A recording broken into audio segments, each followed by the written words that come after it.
यह कहानी है एक ऐसे वीर की जिसकी शक्ति इतनी थी कि महाभारत का युद्ध केवल एक तीर से समाप्त हो सकता था, लेकिन जिसने अपने जीवन का बलिदान दिया बिना किसी शर्त के और बन गया भगवान खाटू श्याम जी। इस कहानी में है शक्ति, भक्ति, बलिदान और भगवान के साक्षात दर्शन। महाभारत के समय जब पूरा आर्यावर्त युद्ध की ज्वाला में झुलस रहा था, तब एक योद्धा था, बर्बरीक, महाबली भीम के पौत्र और घटोत्कच के पुत्र, जिसका जन्म हुआ था एक सामान्य कुल में, लेकिन कर्म ऐसे कि स्वर्ग भी नतमस्तक हो गया। बर्बरीक का जन्म घटोत्कच और मोरवी के घर हुआ था। वीर कुल में जन्म लेने के बावजूद उनका मन एक तपस्वी जैसा था। छोटी सी उम्र में ही उन्होंने माता कामाख्या की घोर तपस्या की और माता से 3 दिव्य बाण प्राप्त किए। ये बाण कुछ विशेष थे।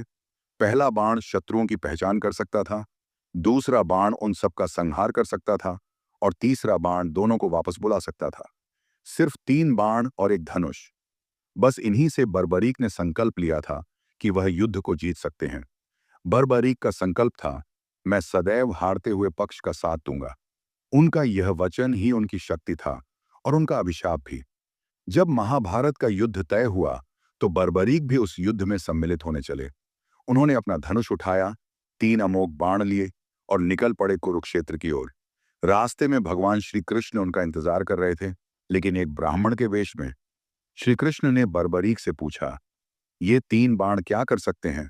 बर्बरीक मुस्कुराए और बोले, पहला बाण सभी शत्रुओं को चिन्हित करेगा, दूसरा बाण उनका संहार करेगा और तीसरा दोनों बाणों को वापस बुला लेगा। सिर्फ 3 बाणों से ही मैं युद्ध जीत सकता हूं। फिर श्री कृष्ण ने पूछा, तुम किस पक्ष के साथ युद्ध करोगे? बर्बरीक ने उत्तर दिया, जो भी पक्ष हार रहा होगा मैं उसके साथ युद्ध करूंगा। यह सुनकर श्री कृष्ण चिंतित हो गए। यदि बर्बरीक युद्ध में शामिल होते तो युद्ध कभी समाप्त नहीं होता, क्योंकि जो पक्ष हारने लगता बर्बरीक उसी के साथ हो जाते। तब श्री कृष्ण ने एक याचना की, यदि तुम इतने सामर्थ्यशाली हो तो मुझे एक दान देना होगा। बर्बरीक ने श्रद्धा से कहा, बताइए प्रभु, क्या चाहिए? श्री कृष्ण ने कहा, मुझे तुम्हारा शीश चाहिए। यह सुनकर बर्बरीक तनिक भी विचलित नहीं हुए। उन्होंने बिना किसी हिचकिचाहट के अपना शीश अर्पित करने का संकल्प लिया। उन्होंने कहा, यदि स्वयं भगवान मांग रहे हैं तो मेरे जीवन का उद्देश्य पूरा हो गया। और वहीं अपने हाथों से अपना शीश काटकर भगवान श्री कृष्ण को समर्पित कर दिया। श्री कृष्ण ने बर्बरीक के शीश को एक ऊंचे टीले पर स्थापित किया, जहां से वह पूरा महाभारत युद्ध देख सके। युद्ध समाप्त होने के बाद श्री कृष्ण ने पांडवों से पूछा, इस युद्ध में विजय का श्रेय किसे देना चाहिए? हर पांडव ने अलग अलग उत्तर दिया। कोई अर्जुन का नाम लेता, कोई भीष्म का, कोई स्वयं कृष्ण का। तब श्री कृष्ण ने कहा, आओ उससे पूछते हैं जिसने युद्ध को संपूर्ण देखा है। और सबको लेकर बर्बरीक के शीश के पास गए। बर्बरीक ने विनम्रता से उत्तर दिया, इस संपूर्ण युद्ध में केवल श्री कृष्ण ही लड़े, बाकी सब तो उनके उपकरण मात्र थे। श्री कृष्ण ही विजय के मूल कारण हैं। बर्बरीक के ज्ञान, भक्ति और बलिदान से श्री कृष्ण अत्यंत प्रसन्न हुए। उन्होंने आशीर्वाद दिया, कल युग में तुम मेरे नाम से पूजे जाओगे। तुम्हारा नाम होगा श्याम। खाटू नामक स्थान पर तुम्हारा भव्य मंदिर स्थापित होगा।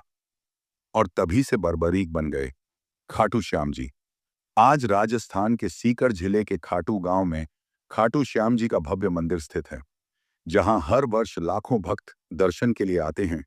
विशेषकर फाल्गुन महीने में विशाल मेला लगता है। भक्तजन दूर दूर से आते हैं, मनोकामनाएं लेकर और आशीर्वाद पाकर लौटते हैं। कहा जाता है, जो भी सच्चे मन से श्याम बाबा को याद करता है, उसके जीवन से दुख, दरिद्रता और पीड़ा समाप्त हो जाती है। भक्तजन कहते हैं, श्याम बाबा का नाम लेने से ही मन को असीम शांति प्राप्त होती है। बार उनके शरण में चला गया, उसका जीवन संवर जाता है। खाटू श्याम जी की महिमा इतनी अपार है कि लोग संकट के समय सिर्फ एक पुकार लगाते हैं, हारे का सहारा, खाटू श्याम हमारा। मंदिर के भीतर प्रवेश करते ही एक अलग अनुभूति होती है, मानो स्वयं भगवान हमारे समक्ष आ गए हों। श्याम बाबा के प्रति लोगों की श्रद्धा दिन प्रतिदिन बढ़ती जा रही है। उनकी छवि, उनका प्रेम और उनका आशीर्वाद हर भक्त के जीवन को रोशन कर देता है। आज भी भक्तजन नाचते गाते, ढोल नगाड़े बजाते हुए बाबा के दरबार में पहुंचते हैं और कहते हैं, श्याम तेरी भक्ति का सहारा है, तेरे दरबार में ही सच्चा चैन है। खाटू श्याम जी केवल एक भगवान नहीं है, वह आशा का प्रतीक है, भक्ति का स्वरूप है, बलिदान और प्रेम का आदर्श है। तो आइए हम सब मिलकर शीश झुकाएं उस महान योद्धा के चरणों में, जिन्होंने बलिदान देकर अमृतत्व प्राप्त किया। और जोर से बोलिए, जय श्री श्याम, खाटू नरेश की जय।